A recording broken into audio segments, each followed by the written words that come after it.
ఎవరు లేరు. ఓకే. ఈ మధ్య మనం చాలామంది అడిగింది ఏంటంటే బీటా ఫిషెస్ బ్రీడింగ్ గురించి అడుగుతున్నారు.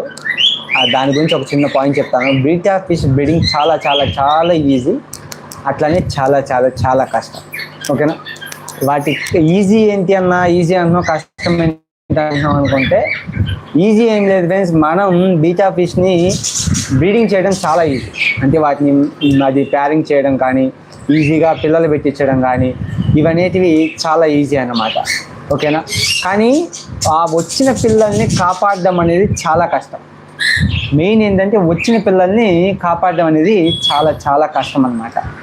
అది మాత్రం మీరు కొద్దిగా చూసుకోండి. ఎందుకంటే పిల్లలు బ్రీడింగ్ ఈజీగా హ్యాచ్ అయిపోతాయి, కానీ వచ్చిన తర్వాత వాటికి ఇంపోసిరియా వేయడం కానీ, అయితే డాఫ్నే వేయడం కానీ, మొయినా కల్చర్ కానీ, అట్లాగా ఆర్టిమియా కానీ, ఇలాంటివన్నీ మనం ముందుగా వాటికి ప్రిపేర్ చేసుకొని దాని తర్వాత మీరు